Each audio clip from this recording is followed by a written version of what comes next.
दोस्तों, मेरा नाम रमा है। मेरी उम्र 26 साल है और मेरी ज़िंदगी की कहानी किसी फ़िल्म से कम नहीं रही। मेरी शादी एक आर्मी जवान राज से हुई थी। राज देखने में बहुत हैंडसम था, लंबा कद, चौड़े कंधे, गोरा रंग और आंखों में ऐसा आत्मविश्वास जिसे देखकर कोई भी पहली नज़र में प्रभावित हो जाए। मैं उस समय अपनी पढ़ाई पूरी कर चुकी थी और घरवाले मेरे लिए रिश्ता ढूंढ रहे थे। एक दिन मेरे काका घर आए और उन्होंने मेरे हाथ में एक फ़ोटो रखी। बोले, बेटा यह लड़का आर्मी में है, नाम राज है, हमें रिश्ता अच्छा लगा, तू भी देख ले।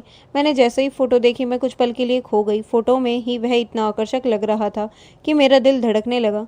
मुझे नहीं पता था कि एक तस्वीर देखकर भी किसी के लिए मन में इतनी जल्दी भावनाएं आ सकती हैं, लेकिन राज को देखकर पहली बार ऐसा लगा कि शायद यही वही इंसान है जिसके साथ मैं अपनी पूरी जिंदगी बिताना चाहती हूँ। कुछ दिनों बाद राज अपने परिवार के साथ मुझे देखने हमारे घर आया।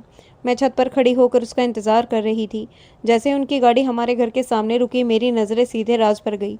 उसने हल्के रंग की टी शर्ट पहनी हुई थी और चेहरे पर प्यारी सी मुस्कान थी। वह फोटो से भी ज़्यादा अच्छा लग रहा था। मैं उसे देखती रह गई। थोड़ी देर बाद माँ ने मुझे नीचे बुलाया और चाय लेकर मेहमानों के सामने जाने को कहा। मैं शर्माते हुए ट्रे लेकर गई और सबको चाय देने लगी। जब मैं राज के सामने पहुंची तो हमारी नज़रें मिली। ऐसा लगा जैसे कुछ पल के लिए समय थम गया हो। वह बस मुझे देखता ही रह गया, यहाँ तक कि चाय लेना भी भूल गया। तब उसकी माँ ने हंसते हुए कहा, अरे पहले चाय तो ले ले, फिर लड़की को देखते रहना। सब लोग हंस पड़े और मैं शर्म से लाल हो गई। उस दिन घर में बहुत खुशियों का माहौल था। बातचीत हुई और रिश्ता तय हो गया। राज को मैं पसंद थी और मुझे राज बहुत पसंद था। शादी की तैयारियां शुरू हो गई। राज ने अपनी नौकरी से 2 महीने की छुट्टी ली थी ताकि शादी के हर पल को जी सके। शादी से पहले उसने अपने छोटे भाई अनिल के हाथ में मुझे मोबाइल भिजवाया ताकि हम बात कर सके। उसके बाद हमारी रोज़ बातें होने लगी, कभी फ़ोन पर तो कभी वीडियो कॉल पर। हम घंटों बातें करते रहते। वह मुझे अपनी आर्मी के किस्से सुनाता और मैं अपने सपनों के बारे में बताती। धीरे धीरे हम दोनों एक दूसरे के बहुत करीब आ गए थे। शादी का दिन जैसे जैसे पास आ रहा था मेरी धड़कनें बढ़ती जा रही थी। आखिरकार वह दिन भी आ गया जब मैं दुल्हन बनी। हाथों में मेहंदी, पैरों में पायल और आंखों में हजारों सपने लिए मैं मंडप पे बैठी थी। जब राज ने मेरे गले में मंगलसूत्र पहनाया तो ऐसा लगा जैसे मेरी जिंदगी पूरी हो गई हो। शादी बहुत धूमधाम से हुई थी। विदाई के समय मैं बहुत रोई, लेकिन ससुराल पहुंचकर सबका प्यार देखकर मुझे अच्छा लगा। सबसे ज़्यादा खुशी मुझे इस बात की थी कि अब राज हमेशा मेरे साथ रहेगा। शादी के बाद के दिन मेरी ज़िंदगी के सबसे खूबसूरत दिन थे। राज मुझे बहुत प्यार करता था। वह हर छोटी छोटी बात का ध्यान रखता था। पहली रात जब मैं कमरे में गई तो वह मुस्कुराते हुए मेरा इंतज़ार कर रहा था। कमरे में हल्की खुशबू थी और मेरे दिल की धड़कनें तेज़ थी। मैं धीरे से उसके पास जाकर बैठ गई। उसने मेरा हाथ पकड़ा और बोला, अब से तुम सिर्फ मेरी हो। उसके बाद सुनकर मेरी आंखें भर आई। उस रात हमने बहुत प्यारी बातें की, सब अपने सपनों के बारे में, अपने भविष्य के बारे में और एक दूसरे के लिए अपने प्यार के बारे में। मुझे पहली बार एहसास हुआ कि सच्चा प्यार क्या होता है। अगले कुछ दिन हम दोनों ने बहुत खुशियों में बिताए। कभी साथ खाना बनाते, कभी छत पर बैठकर देर रात तक बातें करते और कभी बिना वजह एक दूसरे को देखते रहते। लेकिन शायद किस्मत को हमारी खुशियाँ ज़्यादा देर तक मंजूर नहीं थी। शादी को मुश्किल से 5-6 दिन हुए थे कि अचानक राज को फ़ोन आया। उसे तुरंत ड्यूटी पर लौटना था। हिमाचल में आतंकियों की घुसपैठ की खबर आई थी। राज ने मुझे समझाया कि उसका जाना ज़रूरी है, लेकिन मेरे दिल को बहुत डर लग रहा था। जाते समय उसने मेरा चेहरा अपने हाथों में लेकर कहा कि मैं जल्दी लौटूंगा, तुम बस मेरा इंतज़ार करना। मैं उसे जाते हुए देखता रही और मेरी आंखों से आंसू बहते रहे। उसके जाने के बाद मैं हर समय उसके फ़ोन का इंतज़ार कर रही थी। वह रोज़ मुझे फ़ोन करता और कहता कि जैसे ही मिशन ख़त्म होगा मैं वापस आ जाऊँगा। लेकिन एक दिन अचानक हमारे घर आर्मी के कुछ अधिकारी आए। उनके चेहरे देखकर ही मेरा दिल कांप गया। उन्होंने बताया कि आतंकियों के साथ मुठभेड़ में राज शहीद हो गया है। यह सुनते ही मेरी दुनिया उजड़ गई। मैं ज़ोर ज़ोर से रोने लगी। मुझे यकीन ही नहीं हो रहा था कि जिस इंसान के साथ मेरे ज़िंदगी भर साथ निभाने के सपने देखे थे, वह मुझे इतनी जल्दी छोड़कर चला गया। घर में हर तरफ मातम छा गया। मेरे सास ससुर भी टूट चुके थे, लेकिन मेरी हालत सबसे ज़्यादा खराब थी। शादी के कपड़े अभी अलमारी में वैसे ही रखे थे, हाथों में मेहंदी पूरी तरह फीकी भी नहीं पड़ी थी। मैं विधवा बन चुकी थी। 4 दिन बाद रात का पार्थिव शरीर घर आया। पूरा गांव इकट्ठा था। जब मैंने उसे आखिरी बार देखा तो ऐसे लगा जैसे मेरी सांसें रुक गई हो। मैं उसके सीने से लगकर बहुत रोई, लेकिन अब वह कभी वापस आने वाला नहीं था। उसके बाद मेरी ज़िंदगी बदल गई। मैं हर समय उसकी तस्वीरें देखती रहती, शादी की वीडियो बार बार चलाती और अकेले में रोती रहती। मुझे लगता था कि अब मेरी ज़िंदगी में कुछ नहीं बचा। मेरे सास ससुर मुझे बहुत समझाते थे, कहते थे कि मैं अभी बहुत छोटी हूँ, चाहूँ तो दूसरी शादी कर सकती हूँ, लेकिन उस समय मेरे लिए किसी और के बारे में सोचना भी नामुमकिन मुमकिन था। कुछ महीनों बाद मेरे माता पिता मुझे मायके ले आए ताकि मेरा मन बदल सके, लेकिन वहाँ भी मुझे चैन नहीं मिला। हर जगह मुझे सिर्फ राज की याद आती थी। आखिरकार मैं वापस ससुराल आ गई, क्योंकि वही घर अब मुझे अपना लगने लगा था। धीरे धीरे समय बीतने लगा, लेकिन मेरे दिल का दर्द कम नहीं हो रहा था। ऐसे समय में सिर्फ एक इंसान था जो मुझे संभालने की कोशिश करता था, और वह था मेरा देवर अनिल। अनिल मुझसे सिर्फ 1 साल छोटा था, लेकिन स्वभाव से बहुत समझदार था। वह हमेशा मुझे हंसाने की कोशिश करता, कभी मजाक करता, कभी खेती के काम सिखाने की बात करता ताकि मेरा मन बदल सके। हमारे पास थोड़ी खेत थी और अनिल ज़्यादातर समय खेतों में काम करता था। एक दिन उसने मुझसे कहा कि भाभी, घर में अकेले बैठकर दुखी होने से अच्छा है मेरे साथ खेत चलो, मन भी बदल जाएगा। पहले तो मैंने मना किया, लेकिन फिर उसके कहने पर जाने लगी। खेत की खुली हवा, मिट्टी की खुशबू और काम में व्यस्त हो रहने से सचमुच मेरा मन थोड़ा हल्का होने लगा। अनिल मुझे खेती के छोटे छोटे काम सिखाता, कभी हल चलाना, कभी बैलों को संभालना, कभी खेत में पानी देना। धीरे धीरे मैं उसके साथ सहज महसूस करने लगी थी।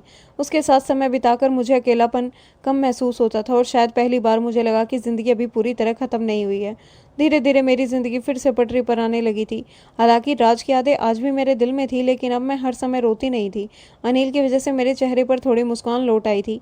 वह हमेशा मेरी परवाह करता था। खेत में काम करते समय अगर धूप ज़्यादा होती तो खुद मुझे पेड़ की छांव में बैठा देता और कहता कि भाभी, आप ज़्यादा काम मत किया करो, थक जाओगी। कभी मैं आपके लिए पानी लेकर आता हूँ तो वह मुस्कुराकर कहता, आपके हाथ का पानी पीकर तो सारी थकान दूर हो जाती है। उसकी बातें सुनकर मुझे अच्छा लगता, लेकिन मैं खुद को समझाती रहती कि यह सब गलत है, क्योंकि वह मेरे पति का छोटा भाई था। मैं अपने मन को बार बार रोकती थी, लेकिन शायद दिल धीरे धीरे उसकी तरफ खींचने लगा था। एक दिन सुबह हम दोनों खेत में गए हुए थे।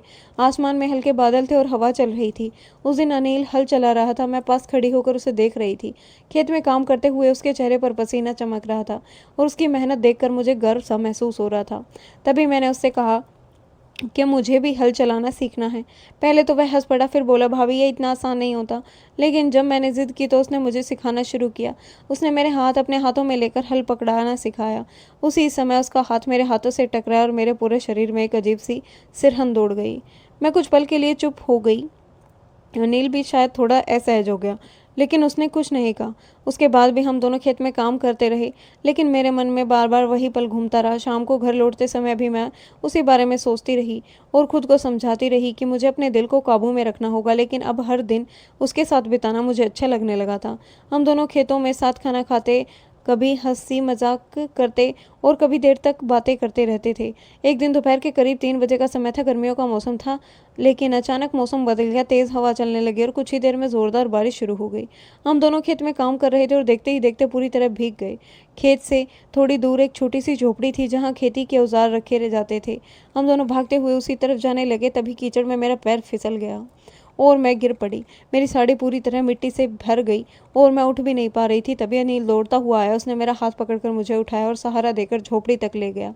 बारिश इतनी तेज थी कि कुछ भी दिखाई नहीं दे रहा था। झोपड़ी में पहुंचने के बाद मैं बहुत शर्मिंदा महसूस कर रही थी, क्योंकि मेरी साड़ी पूरी तरह भीग चुकी थी। अनिल ने वहां रखे पुराने कपड़ों की तरफ इशारा करते हुए कहा कि भाभी, आप यह कपड़े बदल लीजिए, वरना बीमार पड़ जाएंगी। मैं झिझकने लगी, क्योंकि उसके सामने कपड़े बदलना मेरे लिए मुश्किल था।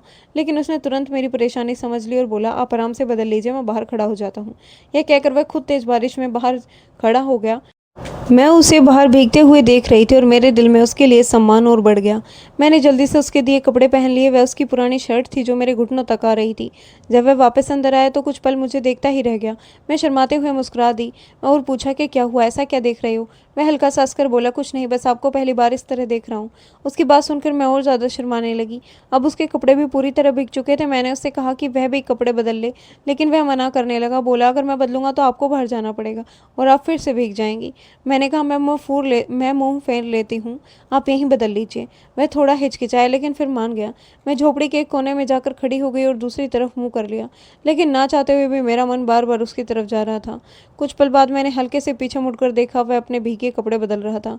खेत में मेहनत करने की वजह से उसका शरीर मजबूत और गठीला था। उसे देखकर अचानक मेरे राज की याद आ गई और मेरी आंखें भर आई।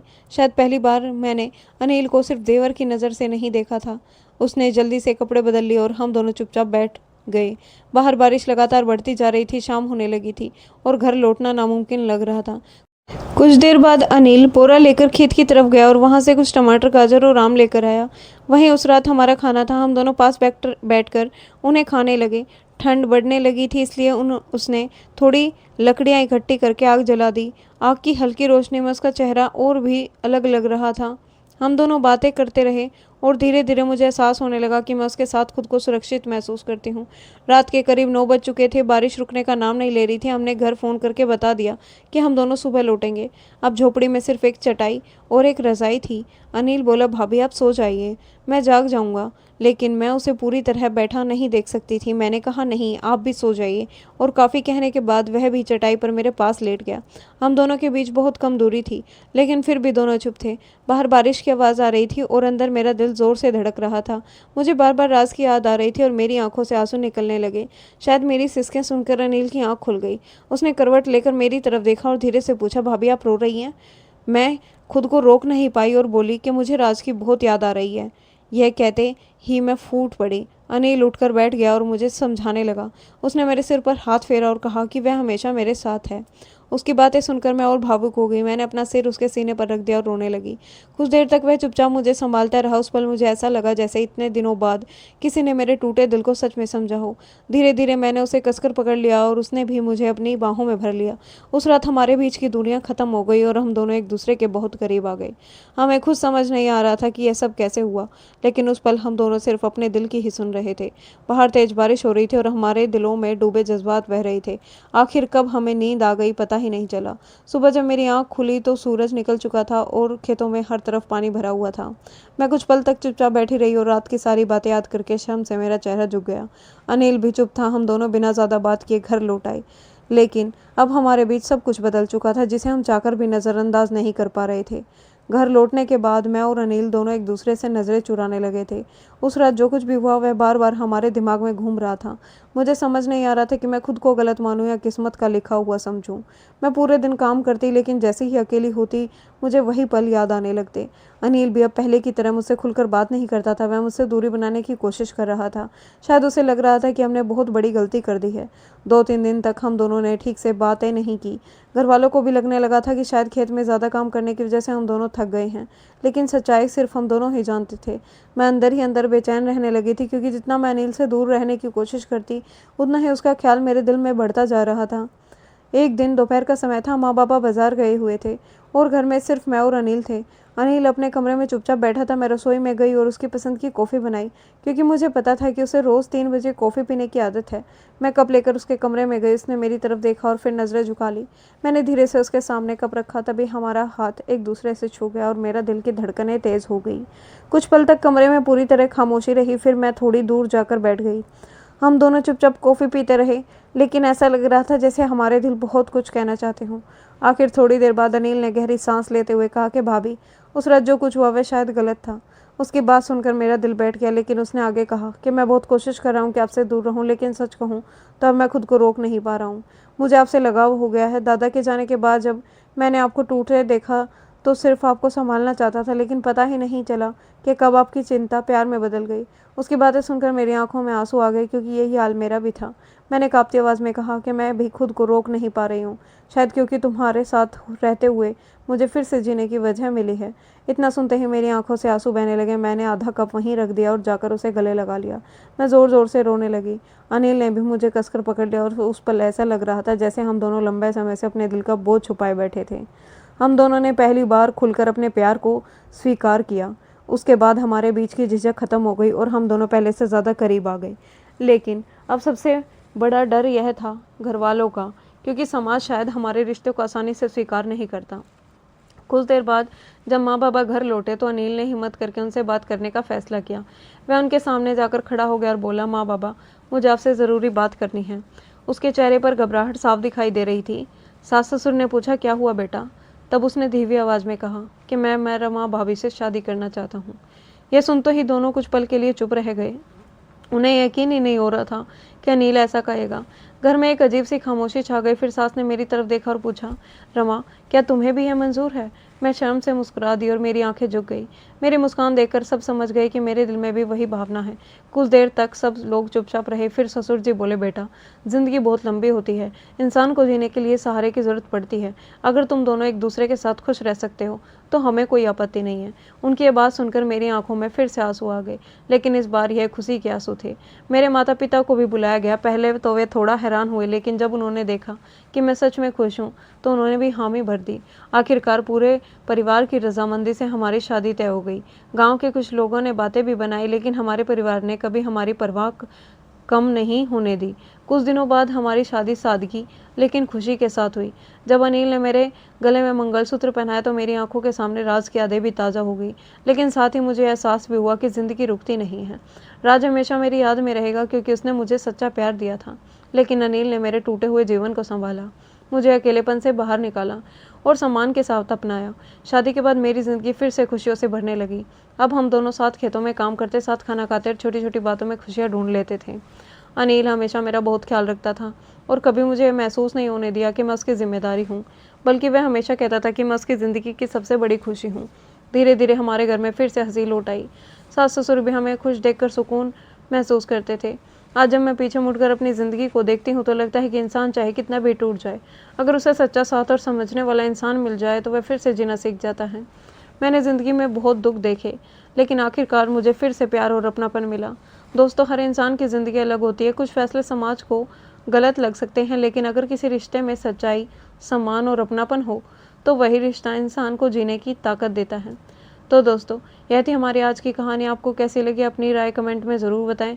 वीडियो अच्छी लगी तो प्लीज़ लाइक करें, शेयर करें, सब्सक्राइब करें। धन्यवाद।